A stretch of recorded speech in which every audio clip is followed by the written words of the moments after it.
नमस्कार दोस्तों, मैं आनंद सर एक बार फिर से आपका मैथमेटिका के YouTube चैनल पर स्वागत करता हूं। मित्रों, आज की हमारी चर्चा का विषय है चक्रवृद्धि ब्याज, जो कि हमारे पॉलिटेक्निक एग्जाम से लेकर अन्य एग्जामों में खूब जबरदस्त पूछा जाता है।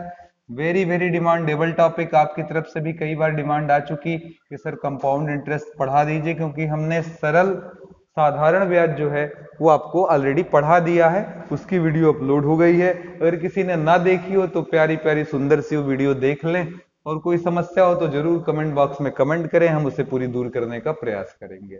आइए सबसे पहले चक्रवृद्धि ब्याज का कॉन्सेप्ट समझ लेते हैं। देखिए, कॉन्सेप्ट समझना बड़ा जरूरी है मित्रों। मैं जो मेथड लेकर आज आया हूं वो आपको बेहद बेहद पसंद आने वाला है, क्योंकि मैं इसके कह सकता हूं 80 to 90% क्वेश्चन सूत्रों पर नहीं लगाऊंगा, कुछ लॉजिक से लगाऊंगा जो आपको मजा दे देगा अगर आप समझ ले लेंगे। थोड़ा सा आपको टाइम बशर्ते देना पड़ेगा, क्योंकि वैसे भी ये अपने आप में वजनी टॉपिक है, और अगर आप सीख जाओगे तो आपको ढेर सारा थैंक्स मुझे देना पड़ेगा, ये मैं उम्मीद करता हूं, और मैं लेकर भी रहूंगा, ऐसा मेरा मन कहता है। तो आइए जरा देखें पहले चक्रवृद्धि ब्याज। साधारण ब्याज आपने पढ़ा, आपको बहुत ही सिंपल सी चीज समझाई गई, सिंपल इंटरेस्ट आपको समझाया गया कि अगर आपने किसी बैंक में पी धन जमा किया तो 1 साल बाद आपका पैसा हो जाएगा पी प्लस एक्स, और 2 साल बाद पूछा कितना हो जाएगा तो कहेंगे सर प्लस एक्स हो जाएगा। कहे 3 साल बाद कितना हो जाएगा तो P plus x plus x plus x plus x, 3 बार एक्स। ठीक है, यानी कि साधारण ब्याज में हर बार हमारे मूलधन, पी फॉर क्या होता है, मूलधन यानी कि प्रिंसिपल हमारा, ठीक है, और ये सिंपल इंटरेस्ट कहलाता है। हमारा मूलधन यानी कि प्रिंसिपल में धीरे धीरे हर साल एक नियमित वृद्धि होती है, इसीलिए इस ब्याज को हम लोग क्या कहते हैं, साधारण ब्याज। अब चलिए यहां पर देखिए, अगला जब मैं यहाँ के इसके नीचे चक्रवृद्धि ब्याज लिखूंगा तो एक बड़ी बात भी निकल कर आ जाएगी। आइए देखिएगा जरा, कई बार एग्जाम्स ने मजाक किया हुआ है और अच्छे खासे बच्चे उसमें बच जाते हैं, तो आइए इसको समझा जाए। चक्रवृद्धि ब्याज या कंपाउंड इंटरेस्ट, ठीक है, 1 साल बाद तो ब्याज इसमें आपका जुड़ेगा तो पी प्लस एक्स, ठीक है। अब अगले साल क्या होगा तो कहेंगे सर ये पूरा जोड़ दीजिए, इसको नाम दीजिए P1। अब इस P1 पर ब्याज लगेगा, P1 गुड़े 1 गुड़े R बटा 100, ऐसे समझिए। अब ये जो आ जाएगा ये आपका ब्याज हुआ, ठीक है। इसमें हम पुराना अपना यही मूलधन P1 जोड़ेंगे, अब जो यहां बनेगा वो हमारा P2 हो गया, मान लीजिए, ठीक है। फिर से समझिए, जैसे एग्जांपल दे दूं, यहाँ 500 था, यहाँ 500 धन 50 होगा, अगले साल 500 धन, अगर मान लूं ब्याज 50 रुपया आ रहा तो 50 होगा, फिर अगली बार 500 धन 50 धन 50 धन 50 होगा। पहले अंतरात्मा समझ लें, फिर चैप्टर मजा आ जाएगा। इधर आइए जरा, ये 500, यहाँ पर पहले साल 500 धन 50, लेकिन दूसरे साल 550 पर ब्याज लगेगा, और उसी में फिर हम अपना ये मूलधन जोड़ देंगे, मूलधन अभी हो जाएगा हमारा, ठीक है।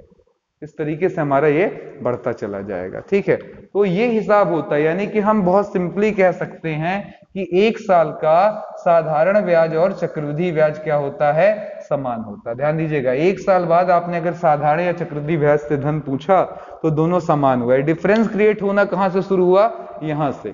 यहां तक में हमारा क्या होता है, हमेशा एक्स एक्स एक्स जुड़ता है। अब यहां पर क्या हो रहा है, हमें एक्स पर भी ब्याज मिल रहा है, एक्स भी हमारा ब्याज के काम में आ रहा है, तो इसीलिए इसकी परिभाषा में लिखा रहता है कि चक्रवृद्धि ब्याज में ब्याज पर भी ब्याज मिलता है। फिर से सुनिएगा, ब्याज पर भी क्या मिलता है, ब्याज मिलता है।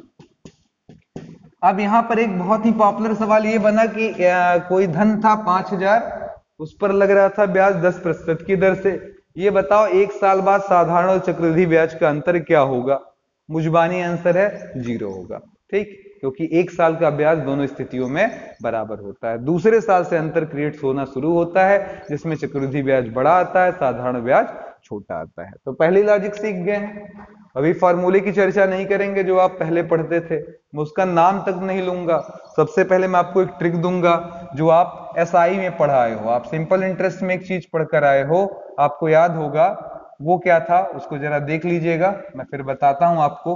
आप वहां पर पढ़कर आए हो P गुड़े 1 साल के लिए ब्याज अगर निकालना हो सिंपल इंटरेस्ट से तो P गुड़े 1 गुड़े R बटा क्या 100, ठीक है। अब आगे, अब ये क्यों बनाया मैं अभी बता रहा हूं, आप परेशान नहीं होइएगा, दिमाग भी कुछ नहीं लगाना आपको। यहां से मान लीजिए कुछ भी आ गया जिसको हमने बोल दिया P डैश, तो अगले साल आप P डैश गुड़े 1 गुड़े R बटा 100, ये 1 लिखने का कोई मतलब नहीं, मैं बताना चाह रहा हूं कि 1 साल बाद, ठीक है।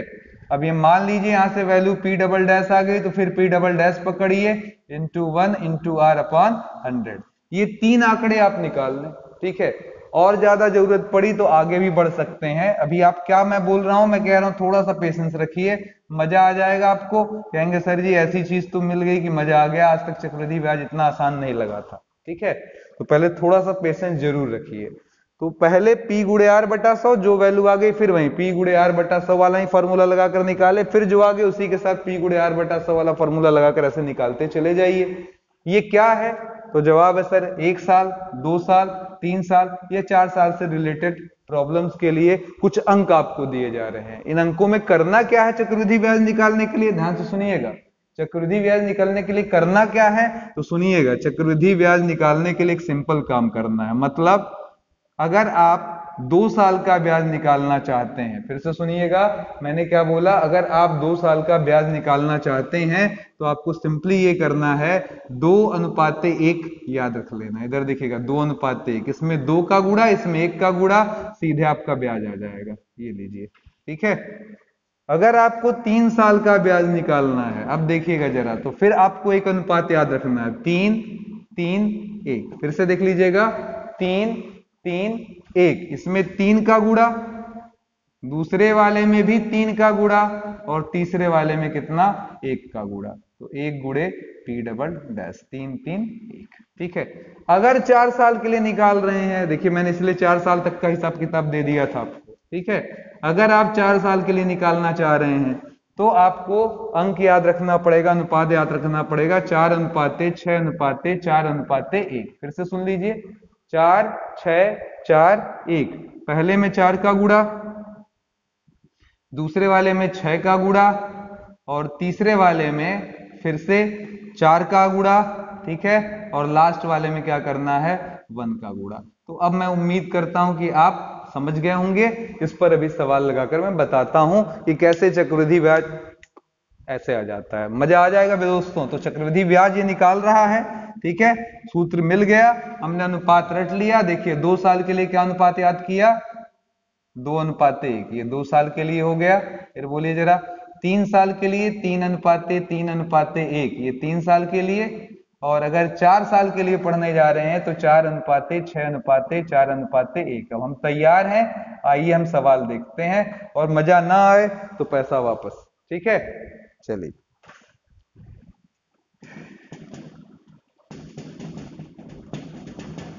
चक्रवृद्धि ब्याज आपको आसान नहीं आसानतम कर देंगे। आज के बाद आपको इससे कोई दर्द नहीं होगा, गारंटी माने रहिएगा, बिल्कुल 100% गारंटी है। ध्यान दीजिएगा, मैंने क्वेश्चन पूछा 10,000 रुपए पर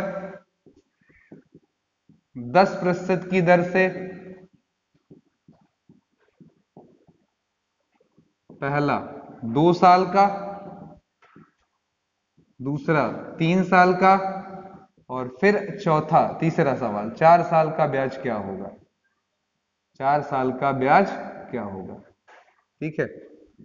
हम इसी में मिश्र धन भी निकाल लेंगे। मिश्र धन जानते हैं किसे कहते हैं ना, मालूम है ना, पिछले क्लास में पढ़ा है। मिश्र धन यानी कि अमाउंट बराबर होता है मूलधन प्लस ब्याज, दोनों को जोड़ देने से हमको मिल जाता है, ठीक है। तो चलिए चलते हैं इस अगले क्वेश्चन, इस क्वेश्चंस की तरफ। देखिए कितने आराम से हम निकाल रहे हैं, कितना इजी है ये। हमारे पास 10,000 रुपीज दे रखा है, ठीक है। हमारे पास 10,000 रुपीज दे रखा है, यानी कि ये P दे रखा है। उसके बाद हमारे पास R भी दे रखा है 10%।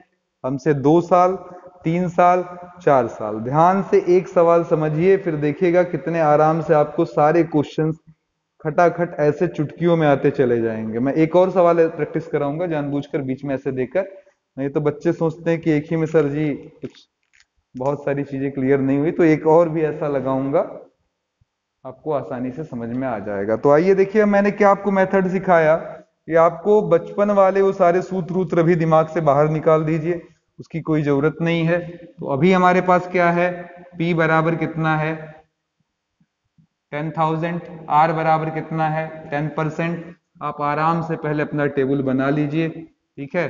अगर 2 साल के लिए निकालने वाले हैं, देखिएगा धीरे धीरे ही बनाते हैं, 2 साल के लिए निकालना चाहते हैं, ठीक है।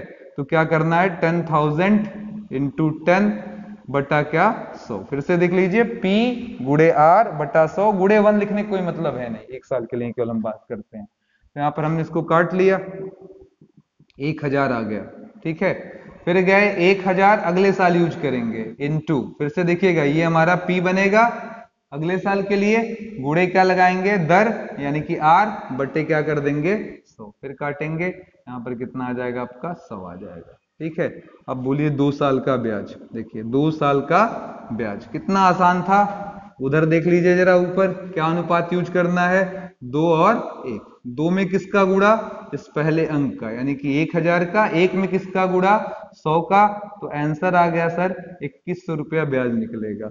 अब सवाल उठता सर जी मिश्र धन 2 साल का क्या होगा, तो कहेंगे सर मूलधन हमारा था 10,000 और उसी में ब्याज जोड़ दीजिए, यही तो होता है मूलधन धन ब्याज। हम किसी से क्या लेंगे, अपना दिया हुआ पैसा उधार, धन ब्याज 12,100 रुपए निकल कर आ जाएंगे। Easy easy, very easy. चलिए 3 साल के लिए निकालने चलते हैं, इसी में मैंने ऐसे मिटाया, लिख दिया क्वेश्चन नंबर 2। और अब यहां पर एक पॉइंट और मैंने इंक्रीज कर दिया, इसकी लेंथ थोड़ी सी बढ़ा ली। देखिए कितना आसान था, 2 साल के लिए 2 टर्म निकाला था, तीसरे साल के लिए 1 टर्म और बढ़ा लेंगे। तीसरे साल के लिए मूलधन का काम कौन करेगा, तो जवाब होगा सर 100 रुपया, तो 100 गुणे 10 बटा क्या हो जाएगा 100, फिर आराम से आप काट दीजिए, कितना आ रहा है 10। अब फिर पूछेंगे सर 3 साल का ब्याज कितना होगा, बोलिए जरा 3 साल का ब्याज कितना होगा, तो जवाब होगा सर 3 साल के ब्याज के लिए आप पहले अनुपात देख लीजिए, 3 3 1 लिख लीजिए, 3 3 1, पहला अंक कितना है 1000, दूसरा अंक कितना है 100, तीसरा अंक कितना है 10 और सब कुछ जोड़ देंगे तो 3300 और 10 मिलकर 3310 रुपए, ये हो गया आपका 3 साल का ब्याज। अब अगर मैं बोलूं कि मिश्रधन क्या होगा 3 साल का, ठीक है, 3 साल का मिश्रधन यानी कि अमाउंट क्या होगा, तो जवाब होगा सर मूलधन प्लस ब्याज, यही तो करना है। तो मूलधन हमारा सर जी 10,000, इसमें 3310 रुपया जोड़ देंगे तो 13,310 रुपया निकल कर आ जाए। आसान आसान, बिल्कुल आसान है। देखिए तीसरे क्वेश्चन के लिए चलना था, अब क्या करेंगे, एक टर्म और बढ़ा देंगे मेरे भाई और लिख देंगे सर 10, अब यही अगले साल के मूलधन, दर 10, नीचे 100 लगाए, 2 जीरो काट दिए, 1 रुपया आ गया, ठीक है। अब बताइए जरा 4 साल के ब्याज के लिए क्या करना है, ये एकदम से आप आंख मूंद कर इसको लगा सकते हैं, कहीं कोई धोखा नहीं होगा, इसको आप 100% मान लीजिए, ठीक है।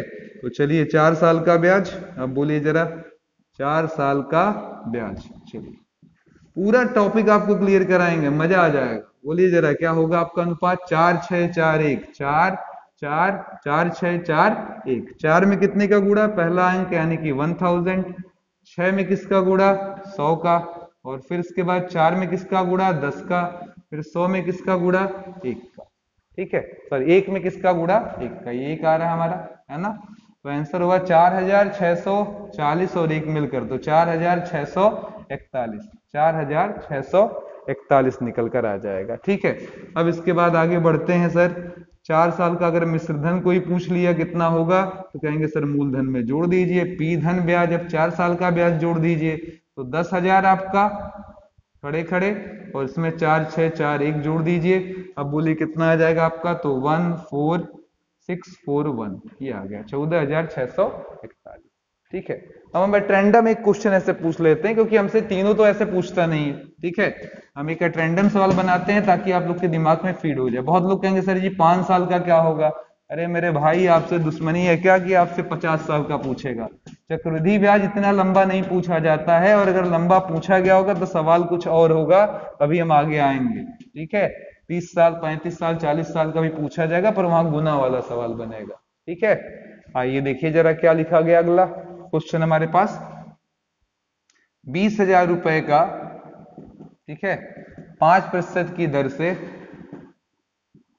वार्षिक की दर है ये, उसमें बताना नहीं, दर से 3 साल का, ठीक है, 4 साल 3 साल का, चलिए 3 साल का चक्रवृद्धि ब्याज, चक्रवृद्धि ब्याज क्या होगा, ये मैंने पूछा। तो सिंपल है, क्या हो जाएगा, पहले आप हल में आएंगे, कहेंगे सर जी P बराबर कितना हो गया हमारा 20,000, R बराबर 5%, ठीक है। और उसके बाद आपको क्या साल का निकालना है, तो 3 साल का, तो 3 पार्ट इसके बनाए।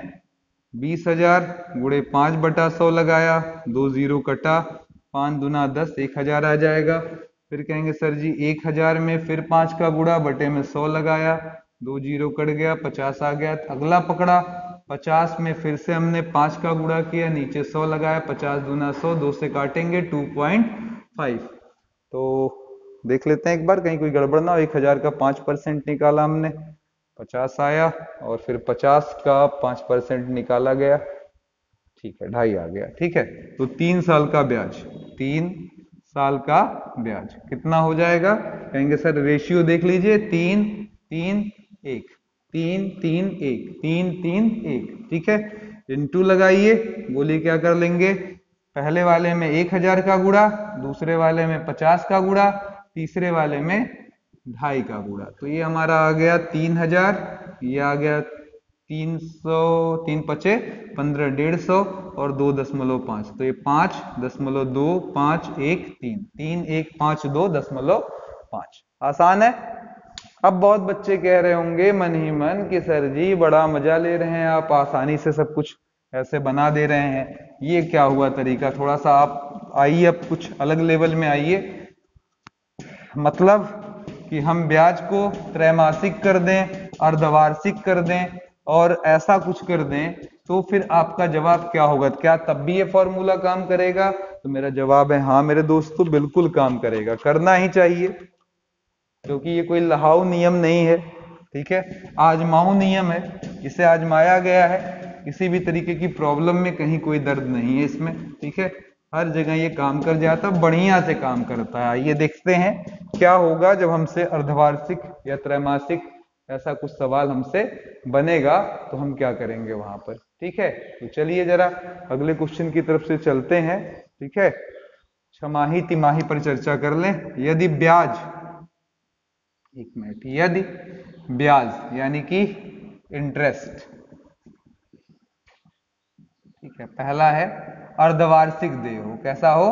अर्धवार्षिक देय हो। तो पहले देखिएगा सवाल का रुख बदलना पड़ेगा, यानी कि हाफ ईयरली हो, हाफ ईयरली हो, ठीक है, या फिर ऐसे कुछ भी कर सकता है आपका त्रैमासिक हो, ठीक है, त्रैमासिक हो, ठीक है, इस तरीके से हो आपका त्रैमासिक, मतलब क्वार्टरली हो जाएगा, क्वार्टरली, हाँ 4 बार क्वार्टरली, ठीक है, तीसरे तीसरे महीने आपको देना है, साल भर में 4 बार, ठीक है। तो क्या करेंगे? तो जवाब होगा सर आर को आधा कर लीजिए, आर डैश लिखिए, आर को क्या करिए? आधा, और समय को दुगना कर दीजिए। फिर से सुनिएगा, आप अपने पुराने समय को क्या करिए? दुगना कर दीजिए, और रेट को क्या कर दीजिए? आधा। अगर हाफ ईयरली, हाफ का मतलब क्या होता है? 1/2, तो आप ब्याज दर को आधा कर दीजिए, समय को दुगना, और फिर ये नियम लगा लीजिए, सवाल सॉल्व हो जाएगा। इधर आइए जरा, अभी हम लगा कर दिखाएंगे आपको। अब ऐसे ही सब बन जाएगा आपका। आप त्रैमासिक करेंगे, तीसरे तीसरे महीने बाद ब्याज लेंगे, तो एक साल में कै बार? तो कहेंगे तीसरे महीना, छठवें महीना, 9वें महीना और 12वें, 4 बार। तो आर डैश बराबर R/4, और जितने का यहाँ भाग उतना ही समय में कि उतने का ही गुणा, मतलब 4 गुणे टी लगा दीजिए। इसी तरीके से आइए यहाँ पर थर्ड क्वेश्चन लगाते हैं। चतुर्मासिक कर दें, अगर चतुर्मासिक कर दें, यानी कि हम हर चौथे महीने ले रहे हैं, यानी कि इस स्थिति में हमारा आर डैश जो आएगा, साल भर में कितनी बार ब्याज लेंगे? चौथे महीने में, 8वें में, 12वें में, हर 4 महीने बाद, यानी कि आर बाई क्या? 3, और टी डैश यानी कि समय जो होगा वो अब पहले का क्या हो जाएगा? 3 गुना। तो इस तरीके से सवाल में आप चेंजअप कर लेंगे, तो आपका सवाल इस वाले में यानी कि ईयरली वाले में बदल जाता है। हाफ ईयरली से, त्रैमासिक से चतुर्मासिक को हम ईयरली में बदलना चाहें, वार्षिक में बदलना चाहें, तो ये ट्रिक रहा, ठीक है। हम ब्याज को आधा, तिहा या चौथाई करेंगे, और उसी क्रम में हम समय को दुगुना, तिगुना या चौगुना करेंगे, ठीक है। चलिए जरा एक क्वेश्चन लेकर देखते हैं, फिर समझ में आ जाएगा, ठीक है। रुपए 12,000 पर 12% की दर से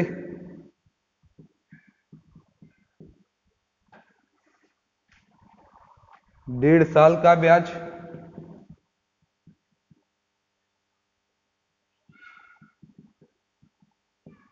क्या होगा? जबकि ब्याज छमाही दे है, छमाही हाफ ईयरली दे है, ठीक है। बोलिए P बराबर 12,000, R पर गौर करिए क्या दिया हुआ है, R 12%, अभी मैं नहीं बोल रहा हूं, छमाही, ठीक है, दे है। समय अभी हमको दे रखा है 1.5 साल। अब हम यहाँ यही इंफॉर्मेशन चेंज करेंगे, ये दोनों ही। अगर छमाही है तो मैंने क्या सिखाया आपको, अर्धवार्षिक है तो क्या करेंगे, ब्याज दर को आधा कर लेंगे। यहाँ R डैश 12 बटा क्या कर दें, 2, 2 छक्के 12, 6%। समय को दुगुना कर लेंगे तो 2 1 में 2 1, 3 बटा 2 का दोगुना कर दें, 2 से काट दिया। तो अब नया सवाल ये वाला जो लाइन है इसको भूल जाओ, अब इसकी कोई जरूरत नहीं। अब नया सवाल आपका ये बन गया कि 12,000 रुपए का 6% की दर से 3 साल का ब्याज क्या होगा। खट से आप अपना 3 ऐसे लाइन खींचिए। वहीं सेम सवाल नए टेस्ट में आ गया है कि सर हम ये लगाते कि 12,000 का 12% की छमाही की दर से 1.5 साल का ब्याज क्या होगा, उसके बजाय हम लगा लें 12,000 का 6% की दर से 3 साल का ब्याज क्या होगा। तो यहाँ देखिएगा आप लगाए 12,000 गुड़े 6 बटा क्या लगा दिए 100। अब तो समझ गए होंगे P गुड़े R बटा 100, तो 12 6 72, 720। अगली बार 720 गुड़े 6 बटा क्या लग गया 100, एक जीरो काट दिया। फिर आपका आ गया 6 दूना 12, 6 सत्ते 42, 1 43, नीचे 10 काटेंगे 43.2, फिर 43.2 इंटू 6 बटा 100, तो यह आ जाएगा 6 दूना 12 और 6 त्रिक 18, 1 19 और 6 चौका 24, 1 25, ठीक है। एक अंक पर दशमलव 100 से भाग देना है, 2.592 आ रहा है। तो लगभग आप 2.6 लिख लीजिए, इसको क्या जाता है, ठीक है। 59 मतलब 2.60, 60 कर लेंगे, थोड़ा सा आपके लिए कैलकुलेशन आसान पड़ेगा, लगभग लगभग मान आ जाएगा। तो बोलिए ब्याज, ठीक है। अब यहाँ पर ब्याज का उत्तर दे देना है। 3 किस्तें हैं हमारे पास, तो बोले 3 के लिए क्या क्या लेकर चलना है, 3 3 1, इसमें कितने का गुणा 720 का, इसमें 43.2 का, उसमें कितने का 2.60 का। आगे आप मल्टीप्लाई कर आंसर दे दीजिए, मुझे नहीं लगता कोई दर्द होना चाहिए इसमें, है ना। चलिए अब यहाँ पर मैं यही सवाल थोड़ा सा चेंज कर लेता हूं, 12% की दर से थोड़ा सा यहाँ समय बदल लेंगे, यहाँ पर छमाही हटा देंगे, ठीक है, ताकि आपको क्लियर हो जाए। चलिए देखिएगा, मैंने आपका नॉर्मल जो फॉर्मूला होता है वो अभी तक इस्तेमाल नहीं किया है, ये बड़ी बात है, ठीक है। चलिए देखते हैं। अब यहाँ पर आपका है 12,000 पर 12% की दर से, ठीक है। मैंने यहाँ पर क्या लगाया, का ब्याज 12,000 पर 12% की दर से। अब यहाँ पर समय मैंने कर दिया 8 माह का, 8 माह का ब्याज, जबकि ब्याज हम ले लें त्रैमासिक, ठीक है। ब्याज हम या चतुर्मासिक कर दें तो 12 त्रैमासिक, ठीक है, त्रैमासिक कर लेते हैं। अब चलिए जरा देखिए क्या होगा। तो हल में आइए, कहेंगे सर P बराबर कितना है 12,000, ठीक है। R बराबर क्या है 12% अभी दिख रहा है, और समय 8 माह दिख रहा है, अंडरलाइन करिएगा, ठीक है। अब सवाल पर आइए, सवाल आपका क्या है, त्रैमासिक है। अब बोलिए जरा, त्रैमासिक का मतलब हुआ हर तीसरे महीने, मतलब साल भर में कितनी बार, 4 बार, ठीक है। साल भर में कितनी बार, 4 बार, ठीक है। बल्कि त्रैमासिक के बजाय मैं चतुर्मासिक कर दूं, चतुर्मासिक, ठीक है। तो साल भर में आपका 3 बार, 4 4 4 4 तिया 12। अब बोलिए जरा क्या हो जाएगा, अगर चतुर्मासिक करेंगे तो क्या हो जाएगा, आपका भाग कितने से हो जाएगा, 3 से। तो 12 में 3 का भाग, 3 से काटे, 3 चौका 12, 4% आ गया। यहाँ पर आपका T डैश कितना, तो हम कह सर जी 3 का गुणा, तो 8 में 3 का गुणा, 8 त्रिक 24 माह। पर माह से काम चलता नहीं, वर्षों से चलता है, 12 से काट दीजिए, 12 दूना 24, यानी कि 2 वर्ष का सवाल हो गया, ठीक है। 2 वर्ष का क्वेश्चन बन गया, ठीक है। अब चलिए जरा इस क्वेश्चन को सॉल्व किया जाए, केवल 2 साल के लिए निकालना है। देखिए ये ऊपर वाला भूल जाइए, ये जो क्वेश्चन था उसके जगह हमने नया डेवलपिंग कर लिया सिस्टम अपना। कहा सर जी की 12,000 रुपए का 4% की दर से 2 वर्ष का ब्याज क्या होगा। तो चलिए जरा यहाँ पर 12,000 गुड़े R का मतलब 4 बटे में क्या लगा दिया 100, काट दिया, 12 चौका 48, 480। फिर हमने 480 पर 2 वर्ष के लिए बात अगले बार भी हम वही 4% लगाएंगे, यही तो हमारा मूलधन हुआ। क्या सिखा रहे हैं आपको, P गुड़े R बटा 100, P गुड़े R बटा 100 बार बार लगा रहे हैं। बोलिए कोई दिक्कत।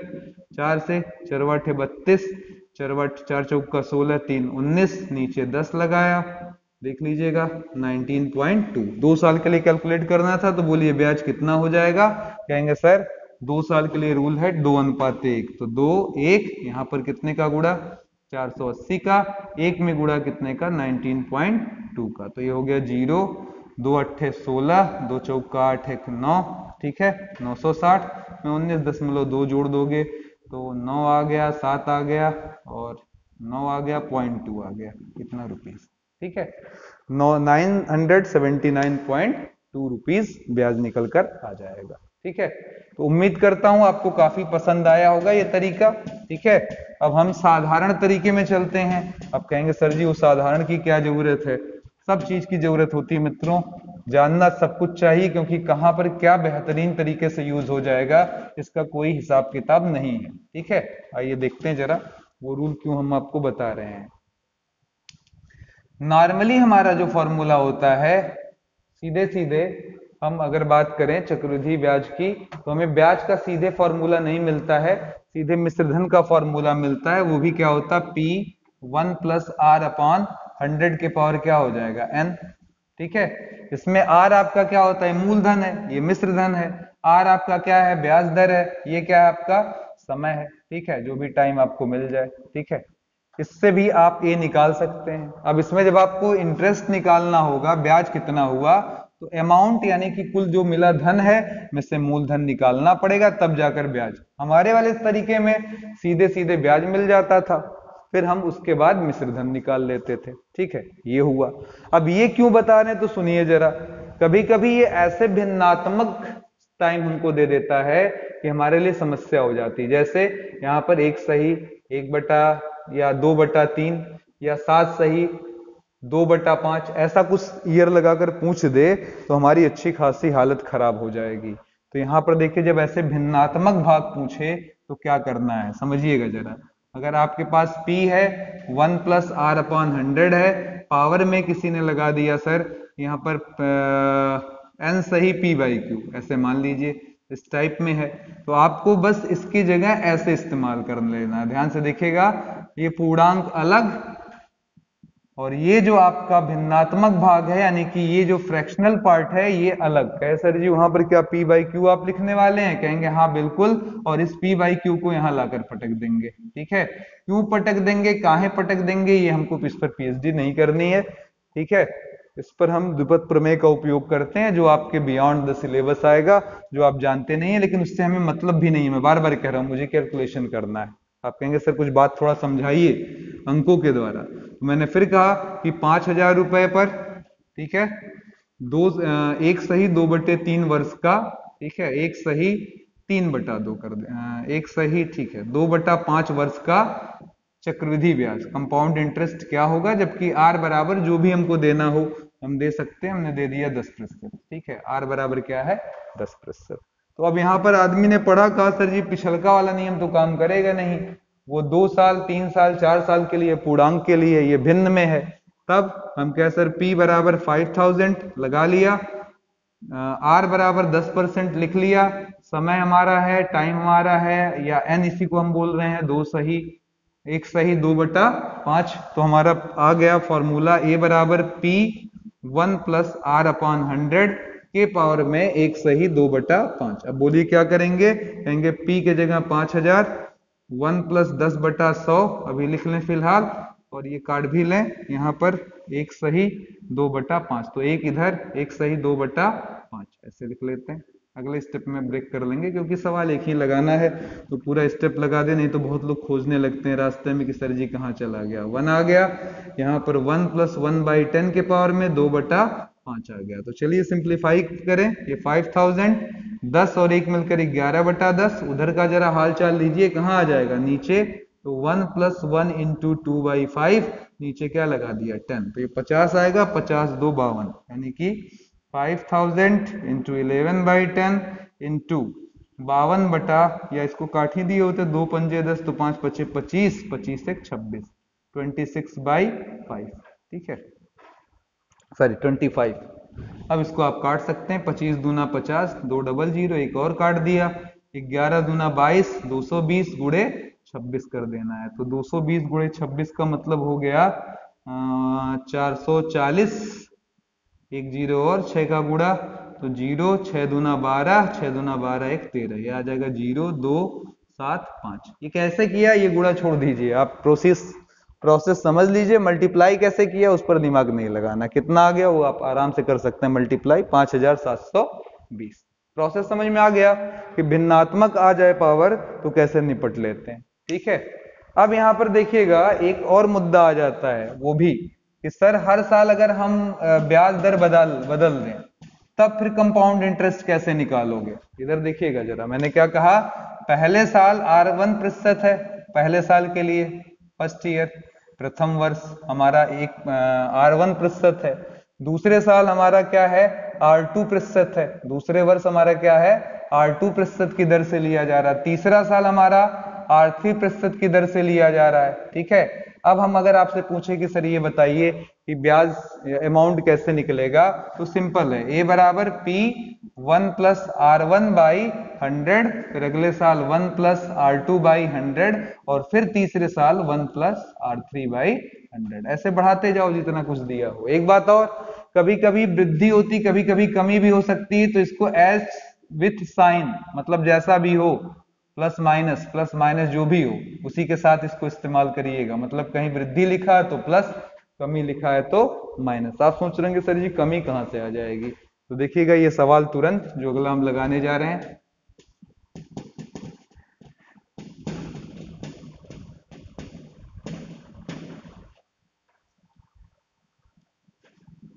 किसी नगर की जनसंख्या, किसी नगर की जनसंख्या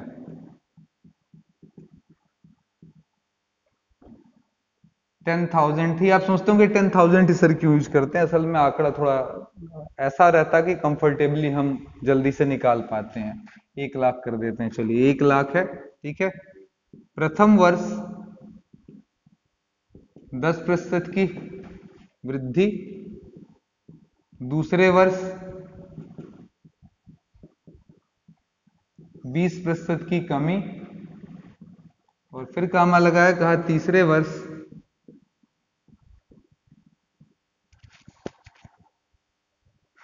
5% की वृद्धि हुई। 3 साल बाद नगर की जनसंख्या क्या है, नगर की जनसंख्या क्या है, ये क्वेश्चन है हमारा। जबरदस्त चीज है, मजा आ जाएगा। बोलिए, P का मतलब हो गया 1 लाख। ठीक है, R1 पहले बढ़ा 10%, R2 घटा दूसरे वर्ष -20%, R3 हमारा 5%। ठीक है, अब आगे की कहानी अमाउंट पर है, तो P 1 प्लस R1 बाई 100 यानी कि 10 बटा 100, फिर इसके बाद 1 प्लस -20 बटा क्या 100, फिर आगे 1 प्लस 5 बटा क्या 100, ऐसे लगा दिया।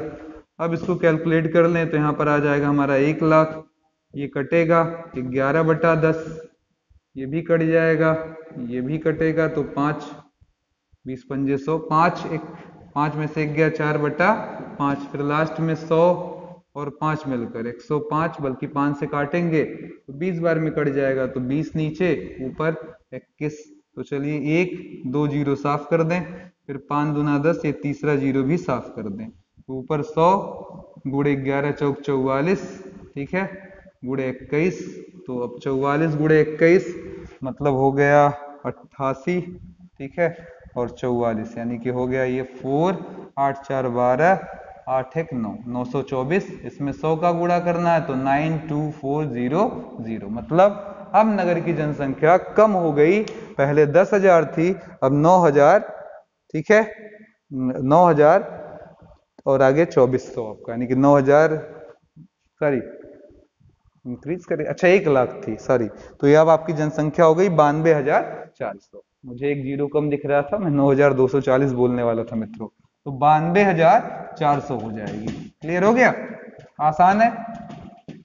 चलिए एक और चीज दे दें आपको, फॉर्मूला, मजा आएगा आपको, नोट कर लीजिए इसको। ठीक है, अब कभी कभी बहुत पॉपुलर सेक्शन है कि 2 साल के चक्रवृद्धि ब्याज, 2 साल के चक्रवृद्धि ब्याज और साधारण ब्याज के अंतर पर सवाल पूछ लेता है।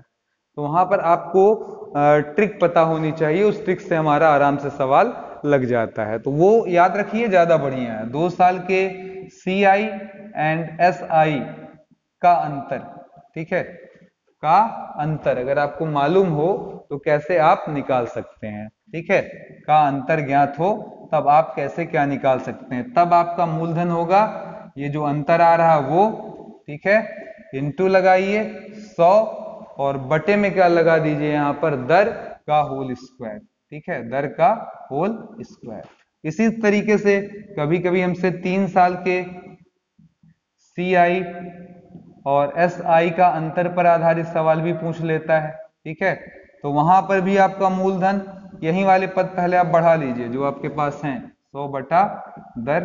ठीक है, इतना पद तो सेम टू सेम जैसे था वैसे ही उतर जाएगा और एक यहाँ पर और बढ़ जाएगा, वो हो जाएगा 100 बटा दर धन 100। एक स्टेप और यहाँ पर बढ़ा लीजिए 3 साल होने के नाते। ठीक है, तो अब आइए यहाँ पर सवाल लगा लिया जाएगा। ठीक है,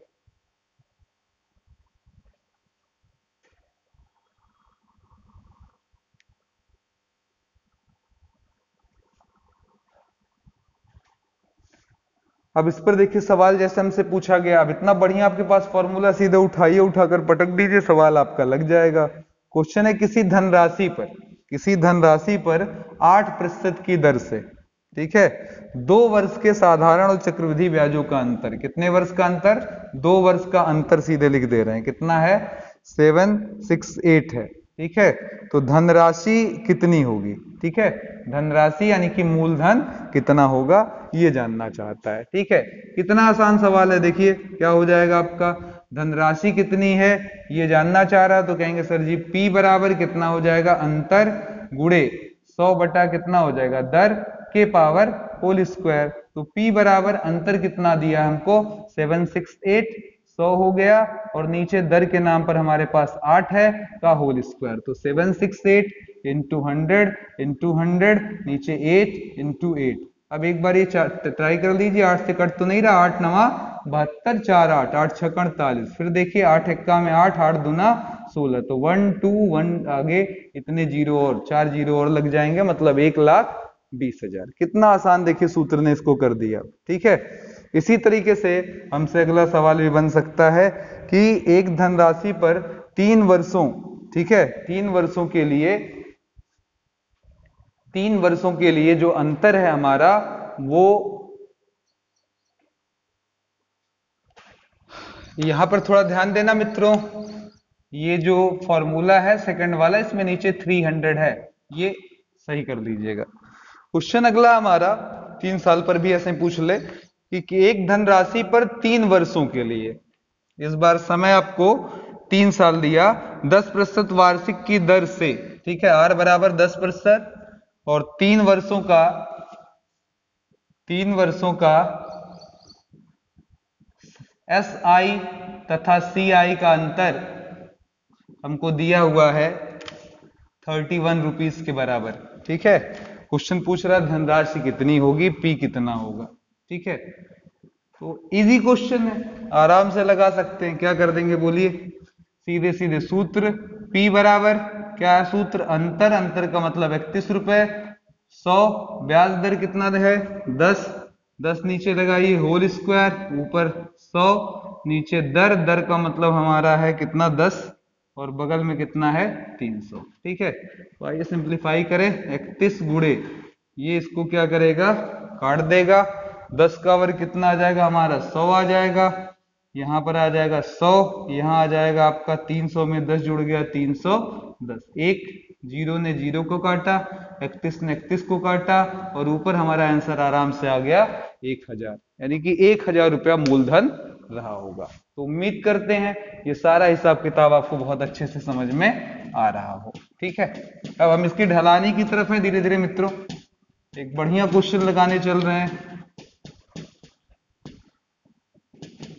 एक क्या बल्कि दो बहुत ही अच्छे क्वेश्चन है, बहुत पूछे जाते हैं।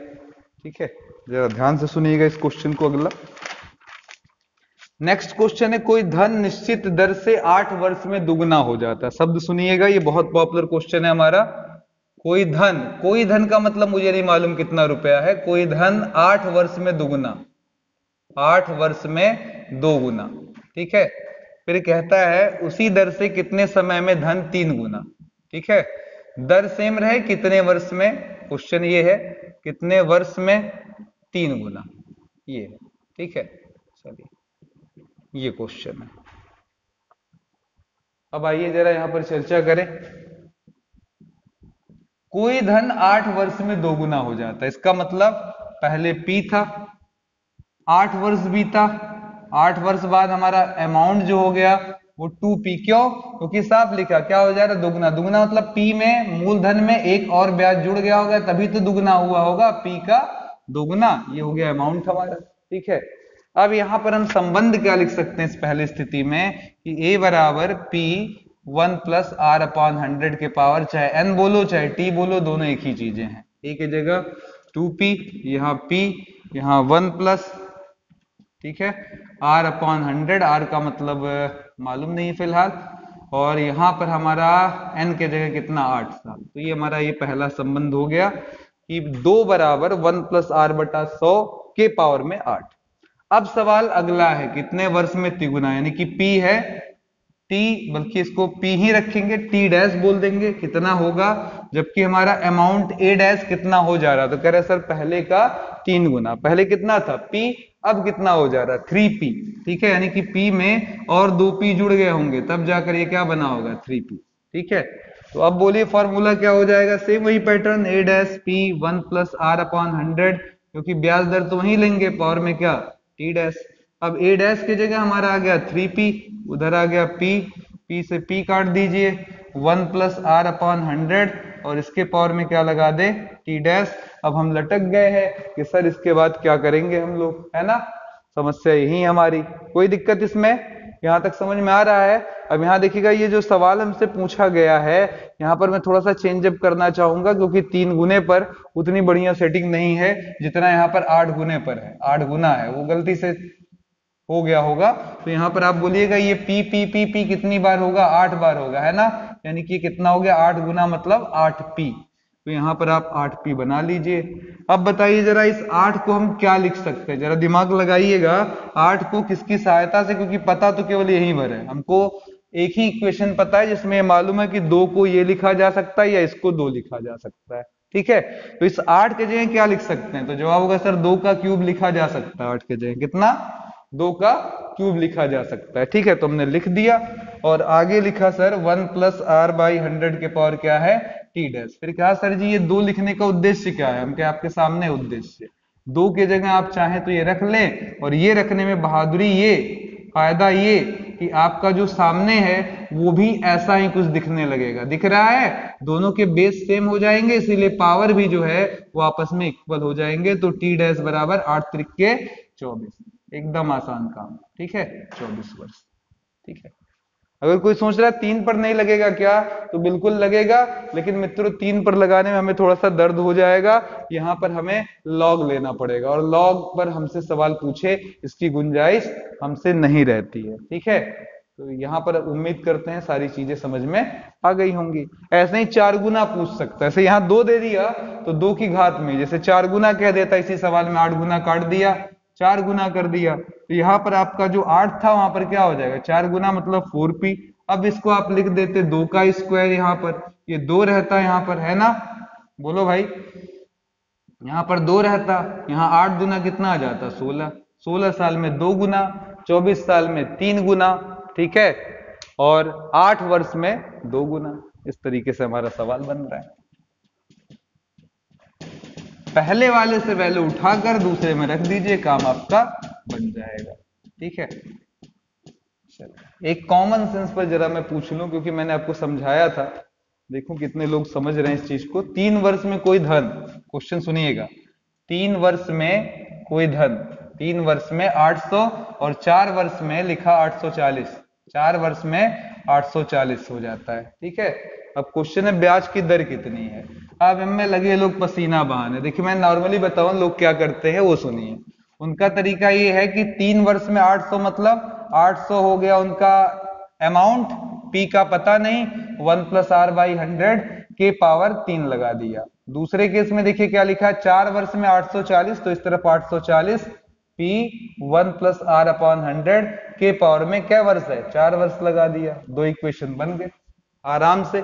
ठीक है, अब इनको साइड बाय साइड केवल भाग दे दीजिए, 800 के नीचे 840 और P 1+r/100 के पावर 3 नीचे P 1+r/100 के पावर 4 लगा दिया आपने। P से P कटा, 0 से 0 कटा, बाकी वो सब तो आप काटने में होशियार है। 4 दूना 8, 4 दूना 8, 4 एक्का में 4, इधर देखिए पूरा कटेगा, केवल एक घात बचेगा, फिर इसका क्रॉस गुणा, तो 20, यहाँ पर 100 + r/100 और ये उधर चला गया तो कितना हो जाएगा 21, 20 पंजे क्या हो जाएगा 100, आ जाएगा 100 + r, 5, 5 दूना 10, 105 में से 100 निकाल दीजिए, आंसर आ गया 5%।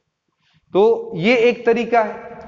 एक तरीका और है, आपने ध्यान दिया 3 वर्ष में आपका जो धन है वो 800 हो गया, तो चौथे वर्ष के लिए देखिए जो मैंने आपको समझाया था कॉन्सेप्ट कि तीसरे वर्ष का जो आपका टोटल मिश्रधन होगा वही अगले साल के लिए मूलधन का काम करेगा। तो तीसरे से चौथे साल के लिए जरा ध्यान दीजिएगा, हमारा मूलधन चौथे वर्ष के लिए अगर मैं पूछूं कि पी के लिए पी का काम कौन कर रहा है, तो जवाब होगा सर 800 रुपया। और कितना बढ़ गया, 840 हो गया था, यानी कि ब्याज भी हमको मालूम है, 840 में से 800, तो यहां पर आ गया 40। अब हमको आर पता करना है। आप ये बताइए 3 से 4 साल में क्या साल का अंतर है, 1 साल, और 1 साल में साधारण ब्याज और चक्रवृद्धि ब्याज का मान, सबसे पहला मैंने अभी जब टॉपिक शुरू किया समझाया, दोनों क्या होता है बराबर, तो इसलिए आसान क्या होता है निकालना, साधारण ब्याज। अब बोलो जरा ब्याज बराबर क्या होता है, PTR/100 क्या 100, ये बोलो ब्याज की जगह क्या, सॉरी ब्याज कितना हमको मिला है 40 और P के जगह 800 गुणे T 1 साल, R की जगह पता करना है नीचे 100 है। ठीक है, 2 जीरो काटिए, 8 से काट दीजिए, 8 पंजे 40। तो ये दो मेथड लगाए जा सकते हैं, एक लंबा मेथड, दूसरा शॉर्टकट, दोनों आपके सामने है, जो पसंद आए समझ लें। ये कॉन्सेप्चुअल है जो कहता है कि पिछले साल का जो भी हमको मिश्रधन मिलता है वो अगले साल के लिए मूलधन बनता रहता है, यही चक्रवृद्धि का सिस्टम है। तो चक्रवृद्धि के हिसाब से चौथे साल के लिए मूलधन कौन होगा 800। ऐसे ही 5वें साल के लिए मूलधन पूछे तो याद रखना कितना, जो 4 सालों में हमको कुल अमाउंट मिला है 840 हमारे लिए मूलधन होगा। ठीक है, लास्ट यानी कि अंतिम चीज, केवल फॉर्मूला आपको देकर उस पर एक अंक रखकर बस समझा देना है। ठीक है, कभी कभी हमसे सवाल किस्त वाला पूछ लेता है कि हम किसी धनराशि को उधार ले लिए, मान लीजिए वो धनराशि P रुपए है और हम उसको किस्तों में देना चाहते हैं, 1 किस्त, 2 किस्त, 3 किस्त, 4 किस्त, तो उस किस्त का मान क्या होगा। अगर मैं मान लूं वो किस्त हमने X रुपए की बना ली, ठीक है, किस्त X रुपया है, ब्याज दर हमारा R% है, ठीक है, और हम उसको 2-4 सालों में देना चाहते हैं, तो अगर 1 साल में दे दिए तो X + R/100 बराबर P हो जाएगा। अगर 2 साल में देना है तो X + R/100 का होल स्क्वायर, ऐसे हो जाएगा फॉर्मूला बराबर P। अगर 3 साल में आपको चुकाना है तो X/1 + R/100 के पावर क्या लगा दीजिए 3 एंड सो ऑन। मतलब जितना किस्त आप बढ़ाते जाएंगे, जितनी किस्तें बढ़ाते जाएंगे, यहाँ की घातें देखिए एक एक कर कर बढ़ती चली जाएंगी। 1 किस्त 1 घात तक, 2 किस्त 2 घात तक, 3 किस्त 3 घात तक, बस सिंपल है।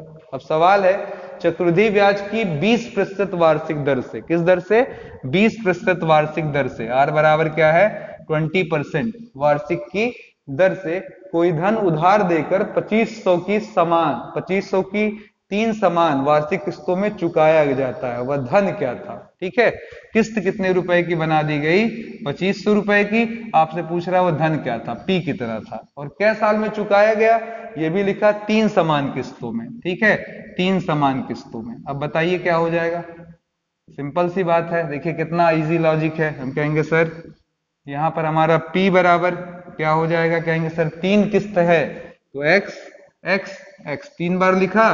पहले साल के लिए सूत्र 1 प्लस आर अपॉन 100 पर 1, दूसरे साल के लिए 1 प्लस आर अपॉन 100 पर क्या 2, तीसरे साल के लिए 1 प्लस 1 प्लस आर बाई 100 पर 3, और सभी को आपस में क्या करेंगे, जोड़ लेंगे। तो बोलिए पी के जगह कितना ज्ञात करना है, आर के जगह 2500, और आर का मान तो आपको जग जा ही नहीं है, 20 दिया हुआ है, तो 2500